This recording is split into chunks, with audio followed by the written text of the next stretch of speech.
पिछले दिनों भारतीय जनता पार्टी के पार्षद प्रतिनिधि भूपेंद्र सिंह राणावत, अशोक मावर व रामू सिसोदिया ने नगरपालिका द्वारा सांसद निधि से प्राप्त मोक्ष वाहन का उपयोग नहीं करने, रोलर नहीं सुधरवाने एवं पुराने नगरपालिका भवन को जमीन दोचकर नवीन भवन बनाने के प्रस्ताव स्वीकृत होने के बावजूद कार्य प्रारंभ नहीं करने को लेकर कई आरोप लगाए थे, जिसका जवाब गुरुवार को नगरपालिका अध्यक्ष प्रतिनिधि ओपी गहलोत, नगरपालिका उपाध्यक्ष सुभाष चंद्र शर्मा व जल कार्य समिति के सभापति ने इलेक्ट्रॉनिक मीडिया के समक्ष दिया।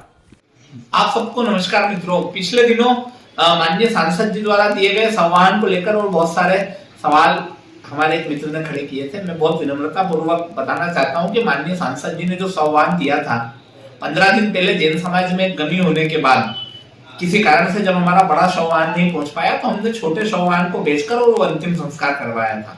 और चूंकि अभी शहर में पिछले कई दिनों से ऐसी परिस्थितियां नहीं बनी है जब एक ही समय पे 2 संवाहनों की आवश्यकता हो, इसलिए हमारा एक ही संवाहन पर्याप्त है।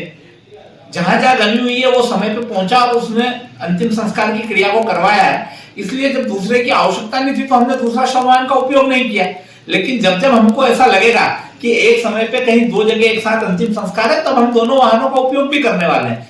कुल मिला के मेरा बहुत विनम्रता पूर्वक आग्रह ये है कि हम ये चाहते हैं, भगवान ना करे हमको दूसरे संवाहन की जरूरत पड़े शहर में, एक ही संवाहन से हमारा काम हो जाए। हम तो पॉजिटिव सोच रखने वाले लोग हैं और पॉजिटिविटी के साथ ये आग्रह करते हैं कि कम से कम संवाहनों की जरूरत पड़े। इसलिए मेरा बहुत विनम्रता पूर्वक ये आग्रह है कि इस तरह के दुष्प्रचार से हमको बचना चाहिए जब तक हमको पूरी जानकारी नहीं हो।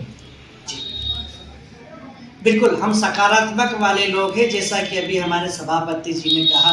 बिल्कुल उन्हें देखना चाहिए। हम तो चाहते कि हमारे संवाहन का उपयोग ही नहीं हो, लेकिन संवाहन पर भी इस प्रकार की जिन लोगों को नकारात्मक देखना, उनका कोई इलाज नहीं हो सकता। दूसरा उनका प्रश्न था कि 7/10/2022 को आज के 3 साल पहले नगरपालिका भवन को तोड़ने के संबंध में आपने विचार कर लिया, वो तोड़ा क्यों नहीं?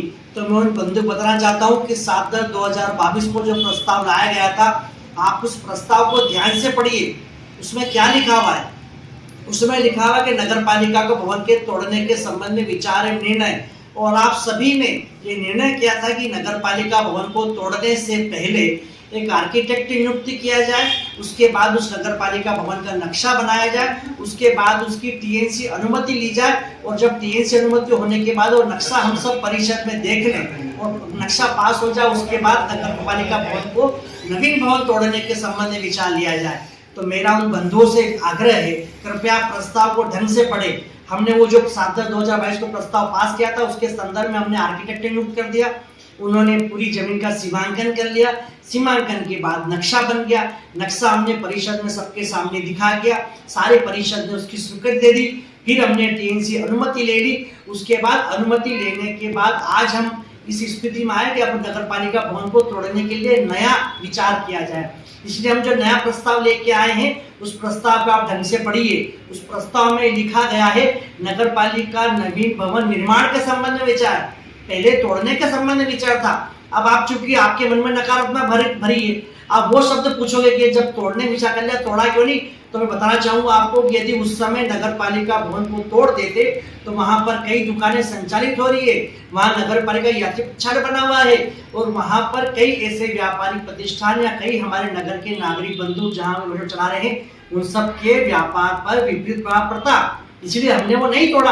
आज हम इस स्थिति में आ गए हैं कि हमारे पास नक्शा तैयार है, अनुमति तैयार है, हम तोड़ दें। लेकिन मैं बड़े ये कहूँगा कि आपको इस संबंध में कोई जानकारी नहीं है। आप कुछ तो भी बस केवल नकारात्मक फैलाना, नगर की जनता को आप इस प्रकार से भ्रमित करना कि नगरपालिका कुछ नहीं कर रही है, नगरपालिका बहुत अच्छा काम कर रही है। बस आपको अपनी पॉजिटिविटी, नकारात्मक को छोड़ के सकारात्मक शब्द यदि आपके मन में दिमाग विचार आएगा तो आपको सब चीज अच्छा लगेगा। नगरपालिका बहुत अच्छा कार्य कर रही है, आप जनता को बताइए।